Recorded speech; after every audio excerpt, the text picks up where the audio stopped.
welcome back. Today we are doing the long-awaited Japan vlog. I'm not gonna lie guys, I almost didn't do this video. And honestly, it took Ismália, my new editor, which if you guys are looking for an editor, I will always have her email linked in my description box. She was the one that kept like saying like, hey, I'm ready for that footage. Hey, here's an idea of how we could do this video. Because you guys know, or you don't know if you follow me on my other socials, I was recently diagnosed with ADHD. I've talked about it a lot on here too. And so I was just gonna avoid this. I was just gonna avoid it into the ground and never ever get this video up. But she did such a beautiful job editing this video and made it like actually approachable. So with all of that said, I did not do a great job of actually speaking to camera while I was in Japan. And that really came from the fact that I had a ton of short form videos that I wanted to do. It's so much easier to do that instead of doing both. So it's gonna be kind of like a narration vlog, and I'm just gonna talk to you guys throughout the video, and hopefully you guys are okay with that and enjoy it. So without further ado, let's get into it. First things first, this was such an exciting trip for Ryan and I. We were a little bit bougie and we upgraded our seats to economy plus or comfort.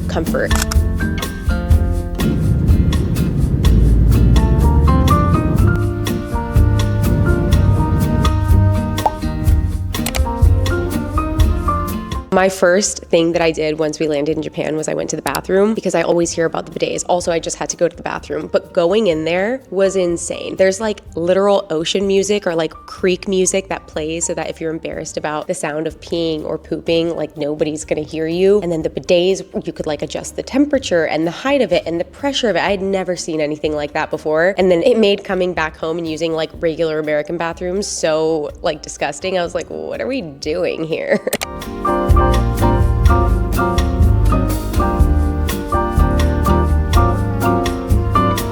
So we touched down around like 3 p.m. and our plan, my plan was, you know, we're gonna fight the jet lag. We're gonna literally just like immediately go out and explore the city. And Ryan was ready. Ryan was so excited when we got there, but we checked in and I was like, okay, I just need like a 30-minute nap. Like give me 30 minutes. Yeah, that didn't happen. We both completely KO'd for the entire night and woke up at like 3 o'clock in the morning because I'm just an amateur apparently. But the hotel we stayed at was called Hotel Groove and we stayed in Shinjuku and the room was beautiful. I was really particular about where we were gonna stay in Tokyo. I know that hotels don't really matter because we're spending so much time outside, but I know that the hotel rooms in Japan are very small. So it was important to me that we had a king size bed because I guess I'm bougie in that way. I really wanted a king size bed. And I also wanted us to have like ample space to move and walk around. I knew that we were gonna be doing a lot of shopping and I didn't want to be stressed at the end of a long day of walking around and shopping. The area of Shinjuku was crazier than I expected. It was like mainly a lot of nightlife there. And again, it's nothing compared to America or like Los Angeles even, but I was expecting it to be like more tame and quiet, and no, it was city center. It was crazy. Also, cost of the room does vary significantly depending on the time of the year that you're staying. We were there October 8th through the 18th, and I want to say it was around $360 to $370 a night to stay at Hotel Groove Shinjuku.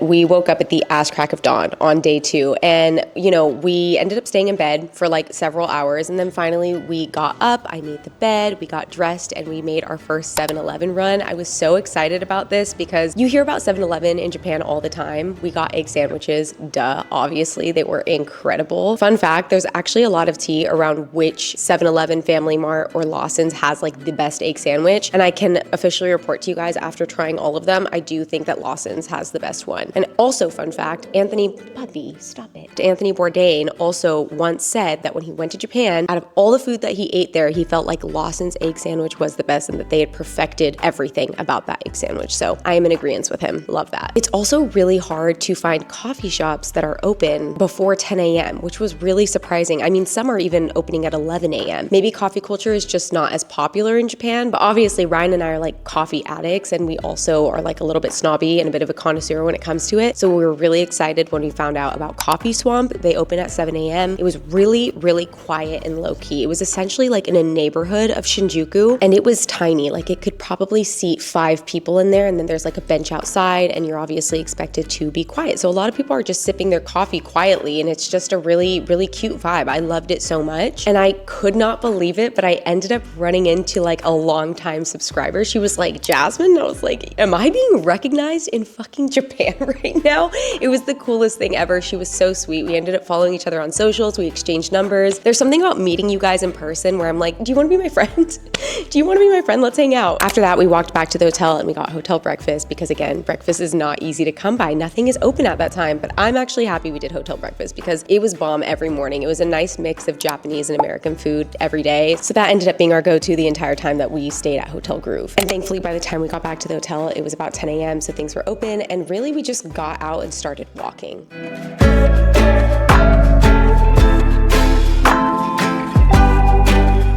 I've been so overwhelmed. There's like so much to see. Ryan is gonna get his first vending machine. There's a ginger ale right there. Yeah, I feel like I should try a Dr. Pepper. It just looks like, look at that can. It looks crazy. I got some apple juice from 7-Eleven. It tastes amazing. For lunch, Ryan was really eager to try some Wagyu, so we got some Wagyu sushi quickly, and then we went and saw Godzilla's head, which was so cool to see. And then we also went into a Don Quixote, which was the most overstimulating experience ever, but I get why people go because they have really cute things in there, but my God, I was like, I have to get out of here. I'm gonna have a panic attack. We also went to Onitsuka Tiger. I got myself some of the Mexico 66s in pink, which I would never normally get. So thank God for Ryan for getting me to try something new. And again, Ryan, my little food baddie, he loves his food and he loves to just walk up and try new things. So he stopped us by Tokyo Milk Cheese Factory. It was just like a little stand within a shopping center. So good. It was like a milk and cheese ice cream swirled together with a cheese cracker and a milk cracker. I don't know, something like that, but it was so delicious. To end our night, we went and had McDonald's because you have to try McDonald's anytime you visit a new country because anywhere is going to be better than America. That's just the unfortunate truth of it all. And their menu was different, but I stuck with the regular things. I got some chicken nuggets. That's like my favorite thing to get when I'm traveling abroad. And I was surprised that they were limited in sauces. They only had ketchup and barbecue sauce. And I also got a mango smoothie, which was really, really yummy. After that, we walked back to our hotel and got to see a little bit of Shinjuku at nighttime, which was honestly so beautiful. Seeing the city lit up is so cool. There's so many people around. We also played with some claw machines. Those things were so triggering. I don't think I realized why I stopped playing with claw machines until I was out there. I was so pissed off. I was so mad. Come on, no. Oh. I also got to try strawberries in Japan, which if you guys know or don't know, I am obsessed with strawberries. I literally have a tattoo on my arm, but they had strawberries, like fresh strawberries that they would dip in this like sugar glaze that would harden when it was then exposed to oxygen. I don't even understand it, but it was so good. I'm like still thinking about that crunch and the strawberry underneath. It was so yummy.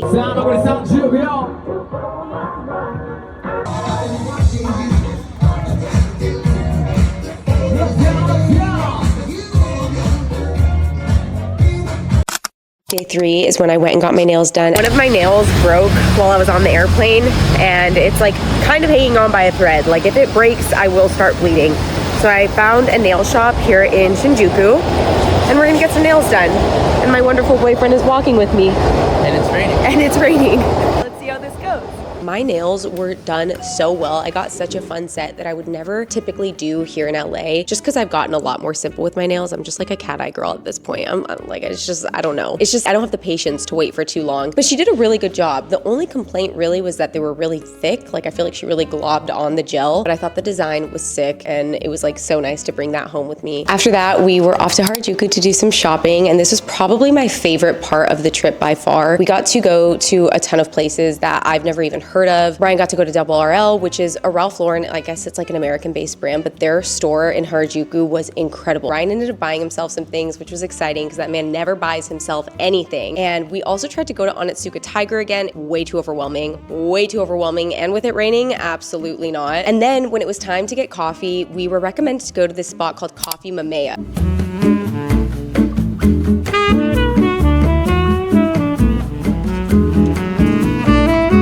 They were like, oh, if you're like a coffee snob, this is the spot for you. Yo, we are not that much of a coffee snob because we went in there and it was like, we were like a deer in headlights.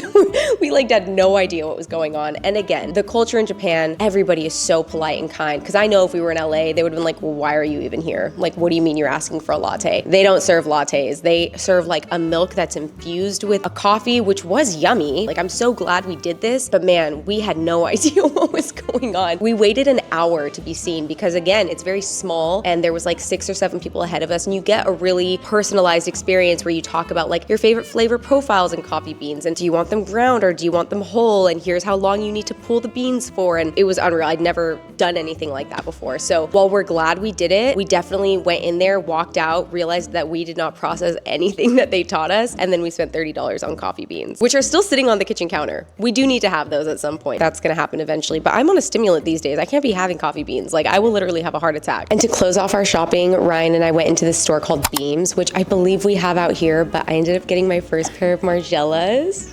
It was so exciting. By the end of the night, you're so pooped when you're out there that like you're just kind of desperate to get a meal and go back to your hotel bed and rest. At least like as 31-year-olds, that's like how I felt. I was like, I want to get some food and go home. Harajuku or Shibuya in general, it is not that easy to just walk in someplace and get some food, unless you want to do like a fast food or like a all-you-can-eat like sushi boat situation where they've got like the sushi that's like rotating, you know what I mean, where you can just grab the plate and they charge you at the end. It's slim pickings coming across food, but we ended up after an hour of walking around to like 3 or 4 different places that all had crazy waits or were fully booked. We found this little Japanese barbecue spot, and this was technically a reservations only, but I don't know, we got really lucky. We sat down, we had an amazing experience. The meat was cut fresh. It took like 30 minutes for the meat to even come out to us, but it was like all high grade Wagyu beef, and it was divine. It was delicious. It was an amazing experience, and I'm so glad we did that. And once the night was over, we literally just hopped into a taxi. We could not be bothered with public transport. We hopped in a taxi and we just went home and got some rest. One of the mornings I had called the front desk to see if they had scissors because we just like needed to cut some tags off and stuff. And they were like, oh yeah, it'll be right up. Why did a robot come to the door? Why did a cute robot on wheels come to the door and deliver me scissors? And it like was like, beep, boop, beep, goodbye. Like just left. I was like, what the fuck just happened? That was the cutest thing in the entire world.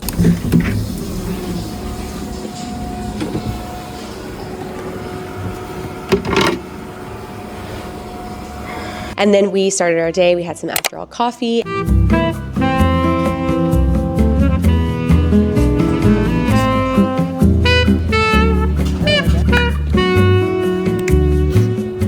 And then I found this amazing pancake place. In fact, we were comparing every pancake place that we went there after to this spot, and it was called Musashi no Mori Diner, okay? I'm telling you, they were almost like slightly underbaked, like almost where you thought you were gonna get a stomachache because they weren't fully cooked through, but it's all made fresh to order. It takes like 20 to 30 minutes for the pancakes to come out, and I'm telling you, they were the best pancakes we had. No upset stomach. We're still thinking about them. It was just so soft and light and fluffy, and you don't feel crappy after. It was incredible. No other spot that we got pancakes at compared to this location. I also thought it was like oddly romantic that they gave us butter that was already melted, and I was like, why are we giving people butter that's not melted to put on pancakes? It was so nice to just pour it over and then pour the maple syrup on. Are you kidding me? An experience of a lifetime. And since this was like our final full day in Japan, I made it a point to try to find more secondhand used vintage areas of Japan, and apparently Shimokitazawa is a really hot spot to go to. And I haven't seen anything about this on TikTok. It took me doing a little Google research, and everybody was saying, go to Shimokitazawa, that is where all the vintage secondhand is and cute coffee shops. So we went, and it was incredible, especially as a man, or if you're a woman who's into like true vintage, like I'm talking 40s, 50s, 60s, 70s, you're gonna be so pleased going there, especially 40s, 50s, 60s. But if you're looking for like 90s Y2K fashion, not such a great spot to go. I was actually starting to feel kind of disappointed after we'd walked around for 2 hours and I hadn't seen or found anything that I wanted because I was so excited to go there until I came across Wigo, which there are other Wigo locations throughout Japan, but this store had me feral. I was foaming at the mouth. And it's funny because we were about to get a taxi so that we could go back to the hotel. And I was like, you know what? Let me just try this one spot. And even Ryan was like, are you sure? I don't want you to be disappointed, because I would be like visibly disappointed. I'm like, damn, they really didn't have anything. No, I went in there and that I ended up spending like $250 in there, and I left with like 10 things. And I love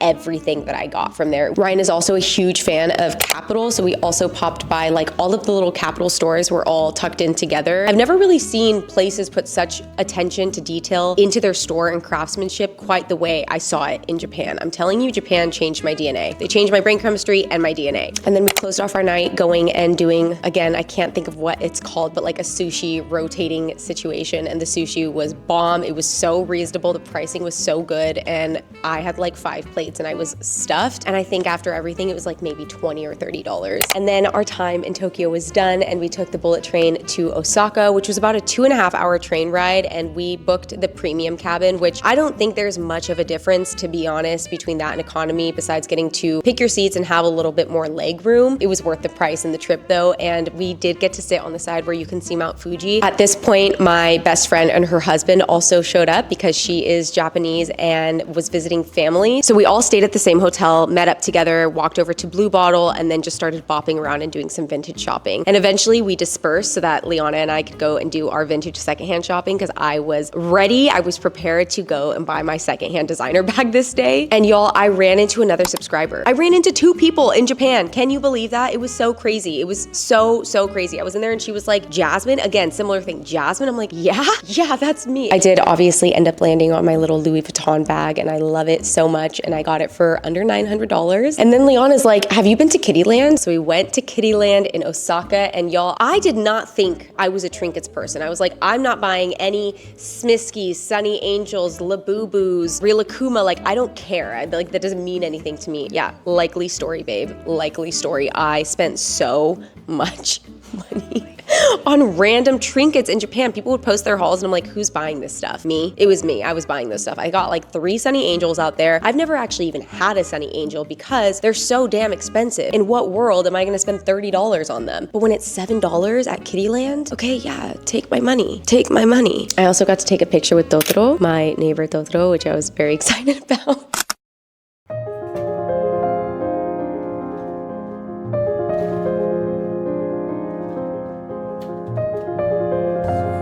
Next morning, we woke up and got some matcha at a spot called Chedo Matcha, and I ended up buying some matcha packets from there. It was so beautiful, so aesthetic, so vibey. There's nothing better than having a matcha latte in Japan. You're like, oh, this is where it's done. Like, this is where it's made. This is the creme de la creme. It's not gonna be bad. I did not have a bad matcha once while I was in Japan. And then, of course, we went back to Kittyland the next day to redo our experience with the Sunny Angels. Round 2, after such a disappointing experience yesterday. We literally couldn't stop thinking about it. We made sure to pick from the same box so that we don't get the same one. Okay. Okay, let's not say what we want, say what we don't want. Okay, I don't want zebra. Oh, I'm happy with zebra. Are you? I don't want French bulldog or steak. Otherwise, I'm open. Oh, that wasn't satisfying. Oh, yeah, no, that didn't work for me either. I'm gonna try not to touch the... Okay, yeah. Ready. Wait, I was gonna say that I would be down for this money. It's a parrot. No, macaw? No, parrot. I kind of hate him. Oh no. Wait, that is really cute. I think in total we went to Kittyland like 5 times, I'm not gonna lie.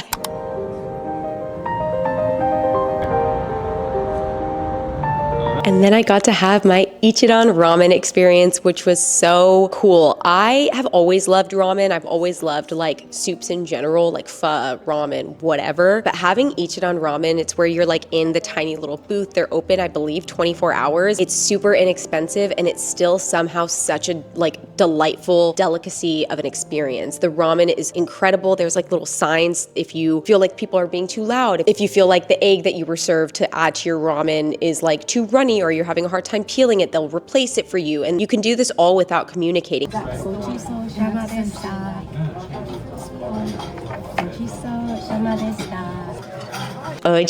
shama deshita. I love the Japanese language. Arigatou gozaimasu is a very common thing that you'll hear in Japan, which basically just means like thank you. It's a polite way of saying thank you. Arigatou gozaimasu. And then Liana, because she's fluent, was teaching me how to say thank you for this meal. I've never had an experience like that, and I still have been dreaming about Ichiran ramen since. No ramen in LA will come close to the experience that I had there. After that, Liana and I kind of went on our own little adventure around Osaka and just kind of walked around drinking, to be honest. It was so fun. fun. It's like everybody is around you. Well, you're not like walking around and drinking. It's really frowned upon to walk and drink or walk and eat at the same time. You typically kind of pull over in front of like a family mart or whatever, like in a corner away from everyone. And you do have to hold on to your trash unless you're at the family mart and you throw it away inside. So we would like literally just chug a can of alcohol and then just be on our way. It was also interesting to see that like the drinking age limit is like not even really a thing. They're not checking your IDs and they'll just quickly asking you, press a button, say yes. Vending machines will serve alcohol. It was crazy. I've never seen anything like that. And then we went on the Don Quixote carousel and we were drunk at that point and we had so much fun, like literally just two drunk girly pops. And my Sunny Angel that I bought earlier that day, my little cabbage head, broke off inside of that and it just rolled around and I never got it back. And it sucks because that was my favorite Sunny Angel that I got on that trip.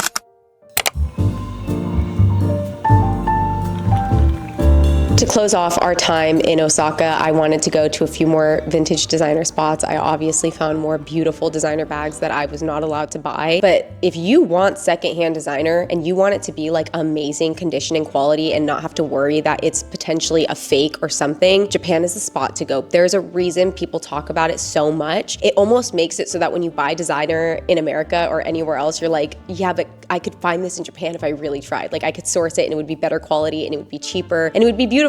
And so it was really hard for me to not walk away with more bags, but I was proud of myself. I think at this point I realized how much money I'd spent during my time there and I was like, yeah, I need to chill. So we took the bullet train back to Tokyo so that we could prepare for our flight back home the next day. Our flight wasn't until like 6 p.m. So we checked into a hotel the night before and granted the nicest hotel we got. It was in Shibuya. And by far, this was the nicest hotel that we stayed at during our entire time in Japan. It was so beautiful. We had a corner suite. So we had like wall-to-wall windows with the most beautiful view of Tokyo and this like park tunnel area that was essentially attached to the hotel. And it was just beautiful. Like I had never stayed at a hotel this nice before. And then for our last day, this was like the go time. We basically went out and had some pancakes at Happy Pancake, which I personally didn't love. They didn't serve maple syrup, which was like a big bummer. And then we just kind of did some shopping around to get stuff to bring back for his family and for my family. So we went back to Kittyland. This one was 6 stories. 6 stories of pure pandemonium. There were people on every floor. It was packed like sardines, but I will say the selection was incredible. And Ryan also bought me a little Mofusan blind box.